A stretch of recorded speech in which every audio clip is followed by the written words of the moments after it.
dans la série Que font-ils avec votre argent? Aujourd'hui, l'arnaque légale des tickets restaurants. Vous êtes-vous déjà demandé comment les sociétés qui fabriquent ces titres prépayés gagnaient de l'argent? Derrière ce système social se cache un circuit où tout le monde ne gagne pas forcément. Et surtout pas vous.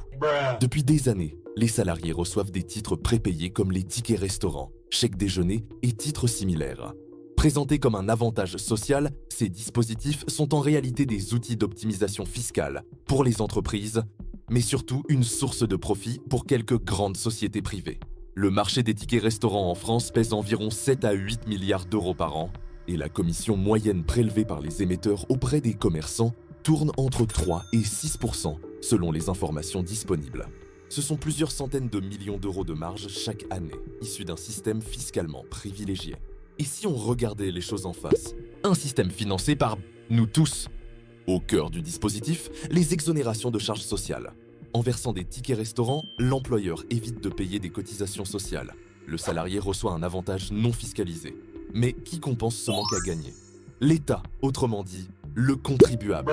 Ce sont des milliards d'euros de recettes publiques perdues chaque année pour financer un système capté en partie par des acteurs privés bien connus du grand public. Ces sociétés ne travaillent pas gratuitement.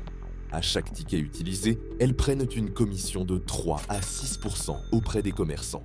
Pour un restaurateur, c'est une part non négligeable de son chiffre d'affaires qui s'évapore. Résultat, des centaines de millions d'euros par an alimentent les bénéfices d'entreprises qui existent grâce à la complaisance fiscale de l'État.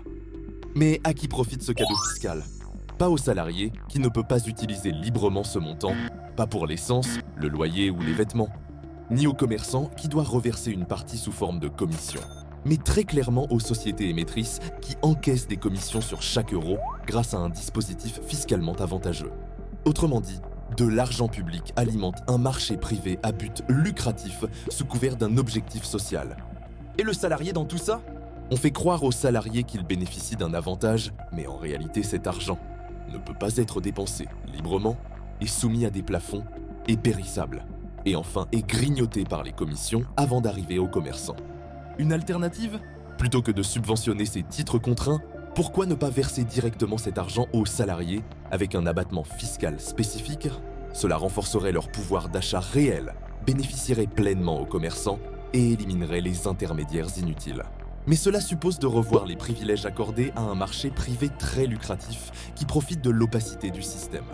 En résumé, ce n'est pas un avantage social, ce n'est pas un outil équitable, ce n'est pas un système efficace. C'est un transfert de richesse organisé depuis l'État et les employeurs vers des sociétés privées, aux frais du contribuable, au détriment du pouvoir d'achat réel des salariés. Ce système est légal, mais cela ne veut pas dire qu'il est juste.